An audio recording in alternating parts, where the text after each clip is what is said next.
వివాదం నేపథ్యంలో జరిగిన రాళ్ల దాడిపై పోలీసులు ఎందుకు కేసు నమోదు చేయలేదని మాజీ ఎమ్మెల్యే వైసీపీ రాష్ట్ర అధికార ప్రతినిధి రాచమల్లు శివప్రసాద్ రెడ్డి ప్రశ్నించారు. ఎమ్మెల్యే వరదరాజుల రెడ్డి వర్గీయులు, మాజీ టీడీపీ ఇన్ఛార్జ్ ప్రవీణ్ కుమార్ రెడ్డి వర్గీయులు నడి రోడ్డుపై రాళ్లు విసురుకోవడం ప్రజల్లో భయాందోళనలు కలిగించిందన్నారు. ప్రజల ప్రాణాలకు ముప్పు కలిగించే ఘటనలపై వెంటనే కేసు నమోదు చేయాల్సిన బాధ్యత పోలీసులపై ఉందన్నారు. పోలీసులు చర్యలు తీసుకోకపోతే న్యాయస్థానాన్ని ఆశ్రయిస్తామని రాచమల్లు హెచ్చరించారు. గత 2 సంవత్సరాలుగా తెలుగుదేశం పార్టీ అధికారంలోకి వచ్చినప్పటి నుంచి ఈ ప్రొద్దుటూరు నియోజకవర్గ వ్యాప్తంగా ప్రొద్దుటూరు పట్టణంలో జరుగుతుండే పరిస్థితులన్నిటినీ ప్రజలు గమనిస్తూనే ఉంటారు. కానీ ఓ ప్రజాప్రతినిధిగా 10 సంవత్సరాలు ఎమ్మెల్యేగా మీరు పెట్టిన భిక్ష ద్వారా నేను 10 సంవత్సరాలు ఎమ్మెల్యేగా కొనసాగిన ఆ కృతజ్ఞతా భావంతో నేను ఎప్పటికీ నా శ్వాస ఆగిపోయేంత వరకు ఈ ఊరి అభివృద్ధి కోసం, ఈ ఊరి నియోజకవర్గంలో ఉండే ప్రజల యొక్క సంతోషం కోసమే నేను పనిచేయాలి.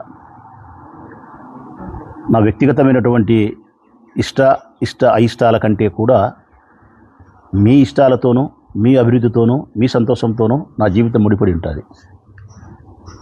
అందుకే నేను అధికారంలో ఉన్న 5 సంవత్సరాల కాలంలో కూడా నేను ఆదర్శవంతంగానే నేను ఉన్నా. ప్రజలారా, ఎక్కడే కానీ తెలుగుదేశం పార్టీకి సంబంధించిన వారిపైన కక్ష సాధింపు చర్యలు కానీ, తప్పుడు కేసులు నమోదు చేసే కార్యక్రమం కానీ, వాళ్ళను బాధపెట్టే ప్రయత్నం కానీ చేయలే. నేను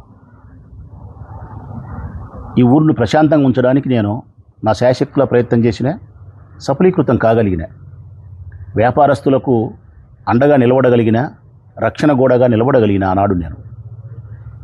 మేమున్న 5 సంవత్సరాల అధికారం ఉన్న కాలము ప్రొద్దుటూరు నియోజకవర్గం, ప్రొద్దుటూరు పట్టణం వ్యాపారస్తులకు ఎంతో అండగా ఉండేది, ఎంతో ప్రశాంతమైన వాతావరణం ఉండేది. ఒకవైపు అభివృద్ధి జరిగింది, ఎక్కడ చూసినా రోడ్లు వేసినాం, ఎక్కడ చూసినా కాలువలు కట్టినాం, మంచినీళ్ళు తెచ్చినాం, పార్కులు కట్టినాం, రోడ్లు వెడల్పు చేసినాం, డివైడర్లు చేసినాం, ట్రాన్స్ఫార్మర్స్ తొలగించినాం, అందమైన పార్కులు తయారు చేసినాం, కొత్త బస్టాండ్ తీసుకొచ్చినాం, కొత్త కాలేజీ భవనాలు తీసుకొచ్చినాం, బ్రిడ్జీలు తీసుకొచ్చినాం, కొత్త మార్కెట్కు డబ్బులు తీసుకొచ్చినాం, పైప్ లైన్కు డబ్బులు తీసుకొచ్చినాం, కాలువల ఆధునీకరణకు డబ్బులు తీసుకొచ్చినాం, గవర్నమెంట్ హాస్పిటల్కు డబ్బులు తీసుకొచ్చినాం, ప్రాథమిక ఆరోగ్య కేంద్రాలను అందంగా తీర్చిదిద్దగలిగినాం, ఊళ్ళో ఉండే స్కూళ్ళు అన్నీ అద్భుతంగా అభివృద్ధి చేయగలిగినాం, 100 కోట్ల రూపాయలు, 1000 కోట్ల రూపాయలు సంక్షేమ పథకాలతో పేదవారికి ఉపయోగపడగలిగినాం. ఇంత అభివృద్ధిని, సంక్షేమాన్ని ఒకవైపు అందిస్తూ, మరొక వైపు ఈ ఊర్లో ఎక్కడే కానీ గొడవలు లేకుండా ప్రశాంతమైన వాతావరణాన్ని మీకు అందించగలిగినా నేను. ఈ విషయాన్ని మీకు నేను చెప్పుకునేదానికి సంతోషపడతా ఉన్నా. వైఎస్ఆర్ కాంగ్రెస్ పార్టీ నాయకునిగా గర్వపడతాను. ప్రజలారా, నా ఊరు ఎప్పుడు ఇట్నే ఉండాలని కోరుకునే నేను. కానీ 2 సంవత్సరాలైంది తెలుగుదేశం పార్టీ వచ్చి. మీరే గమనిస్తున్నారు, ఎన్నికల కంటే ముందు వాళ్ళు ఇచ్చిన హామీలు ఏమైతే ఉన్నాయో సంక్షేమ పథకాలకు సంబంధించి అవి నెరవేర్చినారా ప్రజలారా? వీళ్ళు నేను అడుగుతూ ఉన్న వాళ్ళను, మీరు చెప్పిన హామీలు ఒక్కటంటే ఒకటి. ప్రతి ఆడపిల్లకు 18 సంవత్సరాలు వస్తే 1500 ఇస్తామన్నారు, అటకెక్కించినారు. నిరుద్యోగ భృతి 3000 ఇస్తామన్నారు, అది అటకెక్కించినారు. 20 లక్షల ఉద్యోగాలన్నారు, అది అటకెక్కించినారు.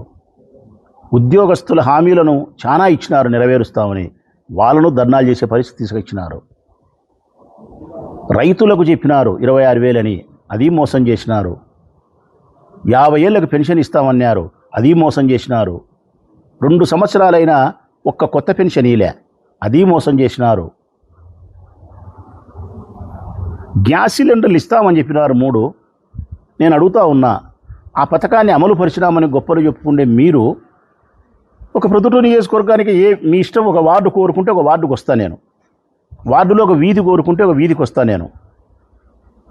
ఆ వీధిలో ఒక 100 ఇళ్ళు ఉంటే 100 ఇళ్లను ఒక చోటికి పిలిచి మీ 100 ఇళ్లకు గత 2 సంవత్సరాలుగా సంవత్సరానికి 3 సిలిండర్ల చొప్పున 6 సిలిండర్లు వచ్చినాయా అని అడిగితే 50 మంది చేతులు ఎత్తితే నేను ఎలక్షన్స్లో పోటీ చేయను. 50 మంది చేతులు ఎత్తితే అర కొరక ఏ ఒక్కరికి సంవత్సరానికి 3 సిలిండర్లు ఒక్కరికి కూడా ఇలే మీరు. అది మోసమే చేసినారు. బస్సు అన్నారు, 36 రకాల సౌకర్యాలు తీసేసి తరంగానే 1, 2 సౌకర్యాలు వాళ్ళకి ఇచ్చి, ఆ 1, 2 సౌకర్యాలు కూడా సంవత్సరం తర్వాత ఇచ్చి, ఇప్పుడు సంవత్సరం గడచగతలికే ఇప్పుడు మళ్ళీ దాన్ని ఎలక్ట్రికల్ బస్సులని ప్రైవేటు పరం అని చెప్పి మళ్ళీ అది గుండుసున్నా చుట్టే ప్రయత్నం చేస్తున్నారు. రైతులకు మద్దతు ధర అన్నారు, అది మోసం చేసినారు. గిట్టుబాటు ధర లేకుండా చేసినారు. ప్రకృతి వైపరీత్యాల వల్ల దెబ్బతింటే ఆ నష్టపరిహారం చెల్లించకుండా పోయినారు. సంక్షేమం లేదు, ఈ ఊర్లో అభివృద్ధి లేదు. ఎక్కడే కానీ ఒక రోడ్డు కానీ కాలువ కానీ నిర్మించిన దాఖలాలే లేవు. ఈ రెండూ లేకపోవడం పైగా మరొకటి, ఎక్కడ చూసినా మీరు ప్రొద్దుటూరు నియోజకవర్గంలో ప్రజలారా మీరు గమనించండి, చౌక దుకాణాల ద్వారా పేద ప్రజలు తినాల్సిన బియ్యాన్ని నల్ల బజారుకు తరలించి కోట్ల రూపాయలు దండుకుండేదానికి తెలుగుదేశం పార్టీకి సంబంధించిన కౌన్సిలర్లే బహిరంగంగా అమ్ముకుంటున్నారు. వరదరాజిరెడ్డి కుమారుడు కొండారెడ్డి గారి నాయకత్వంలోనే జరుగుతూ ఉంది. అసలు చౌక దుకాణానికి బియ్యం రాకుండా గోడౌన్ నుంచే లారీలే అమ్ముతున్నారు. ఎవరి మీద కూడా చెప్పినాం మేము. ఇసుక అమ్ముతున్నారు విచ్చలివిడిగా. రోజుకి 20-30 లక్షల రూపాయలు విలువ చేసే ఇసుక ఒక చోటనే చౌడూరు దగ్గర ఉండే ఏట్లో నుంచే రోజుకు 30 లక్షల రూపాయలు ఇసుక అమ్ముకుంటున్నారు. ఇక్కడుండే ఏట్లో కాదు.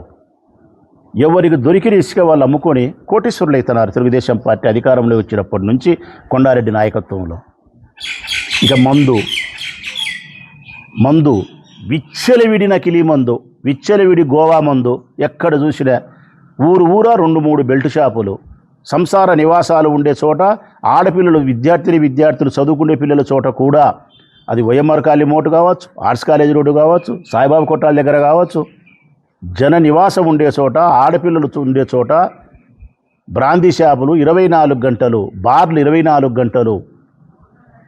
ఎంఆర్పి ధరలు 20-30 రూపాయలు ఎక్కువ ఎంఆర్పి ధర కంటే ఏ బెల్ట్ షాపులైనా కానీ నకిలీ మందు వస్తుంది, గోవా మందు వస్తుంది. రోజు మన పేపర్లలో చూస్తూనే ఉండాం. ఇది వాళ్ళే, తెలుగుదేశం పార్టీ వాళ్ళే. మందు అమ్ముతున్నారు, ఇసుక అమ్ముతున్నారు, బియ్యం అమ్ముతున్నారు. ఇవి చాలా విలువైనటువంటి 100 కోట్ల రూపాయలు విలువ చేసే ప్రభుత్వ భూములను చేస్తున్నారు. చిక్కినోడు 3 సెంటు 4 సెంటు కట్టుకోవడం, అమ్ముకోవడం, ఎకరాలు కొండారెడ్డి తీసుకునేదానికి ప్రయత్నం చేయడం ఇష్టానుసారంగా. ఇది కాకుండా మళ్ళా సెటిల్మెంట్లు చేస్తున్నారు, పంచాయతీలు డబ్బులు తీసుకుంటున్నారు. ఇది కాకుండా మళ్ళా మేము జూదం ఉండకూడదని చెప్పి క్లబ్బులు మూసేస్తే ఈ 2 సంవత్సరాల కాలంలో జార్జి క్లబ్ తెరిచినారు. ఇంకా కొన్ని చోట రూములలో మంగతయాడుతున్నారు, కంపచెట్లలో మంగతయాడుతున్నారు. అది జాలదని క్యాష్నో పెట్టినారు గోవాకు తీసుకుపోయి. మట్కా ఎక్కువైపోయింది. ఇన్ని రకాల అసాంఘికమైన కార్యకలాపాలను ప్రొద్దుటూరుకు కేర్ ఆఫ్ అడ్రస్గా చేసి, ఒక్కసారి మీరు వాళ్ళ స్టేట్మెంట్స్ పాతవి వినండి ప్రజలారా, ప్రొద్దుటూరు ప్రజలారా. వరదరాజిరెడ్డి గారు ఏం మాట్లాడినారు, కొండారెడ్డి ఏం మాట్లాడినాడు, ఆ పిల్లోడు ప్రవీణ్ ఏం మాట్లాడినాడు వినండి. ఈ ప్రొద్దుటూరు అంతా ఏందో అరాచకమైపోయినట్టు, అసాంఘిక కార్యకలాపాలకు అడ్డయినట్టు, మేము వచ్చిన తర్వాత దీన్ని ఉక్కుపాదం మోపుతామని చెప్పినట్టు, సబ్ రిజిస్టర్ ఆఫీసులు అసలు ఆస్తులే మారుస్తామని మాట్లాడినారు. ఈరోజు ఎక్కడ చూసినా మట్కా ఉంది, ఎక్కడ చూసినా జూదం ఉంది. క్లబ్బులు బహిరంగంగా తెరిచినారు. బియ్యం అమ్ముతున్నారు, ఇసుక అమ్ముతున్నారు, మందు అమ్ముతున్నారు, భూములు ఆక్రమిస్తున్నారు, సెటిల్మెంట్ చేస్తున్నారు, కాంట్రాక్ట్ వర్క్స్. ఏదన్నా రాని అది కొండారెడ్డి, పర్లపాడు మహేశ్వరరెడ్డి దౌర్జన్యకరంగా తీసుకోవాలా, వాళ్ళే నాసిరకంగా చేసుకోవాలా, వాళ్ళే సంపాదించుకోవాలా. ఈ పని ఒక్కదాని విషయంలో మాత్రం టెండరు ప్రవీణ్ వేస్తాడు కాబట్టి ప్రవీణ్ దగ్గరికి పోయి పర్లపాడు మహేశ్వరరెడ్డి పోతాడు ప్రవీణ్ దగ్గరికి. ప్రతి పనికి 20 లక్షలు 30 లక్షల రూపాయలు ప్రవీణ్కు కప్పం కడతానాడో కట్టలేదో వాళ్ళ అమ్మ మీద ఒట్టేసి చెప్పమను చాలు. నేను మా అమ్మ మీద ఒట్టేసి చెప్తా. పొయ్య మహేష్ చెప్పమను, లేకుంటే ప్రవీణ్ చెప్పమను. మీ ఇంటికాడికి పర్లపాడు మహేష్ వస్తానాడా రాలేదా? ప్రతి కాంట్రాక్ట్ వర్క్ విషయంలోనూ నీకు 20 లక్షలు 10 లక్షలు ఆ వర్క్కు తగినటువంటి మూల్యం కప్పం నీకు కడతానారా కట్టలేదా? వరదరాజిరెడ్డి కుమారుడు కొండారెడ్డి పర్లపాడు మహేష్ను పంపిస్తాడు. ఆడ మాత్రం లెక్కలు తీసుకునే కాడ మాత్రం మీరు సర్దుబాటు అయిపోతారు.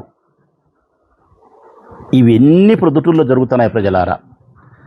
ఇవన్నీ జరిగిన దానికంటే కూడా నాకు పెద్ద బాధ కలిగే అంశం ఏంటంటే, మీరు సంక్షేమాన్ని అందించనందుకంటే, అభివృద్ధి చేయకుండా ఉండేదానికి ఉండే బాధ కంటే, మీరు అసాంఘిక కార్యకలాపాలను ప్రోత్సహిస్తూ ఉండేదానికంటే కూడా నాకు ఎక్కువ బాధ కలిగేది ఏంటంటే కనుక, ప్రొద్దుటూరులో శాంతి భద్రతలు క్షీణింపజేసేదానికోసం మీరు దోహదపడుతున్నారు చూడి, ఇది మరింత దుర్మార్గం.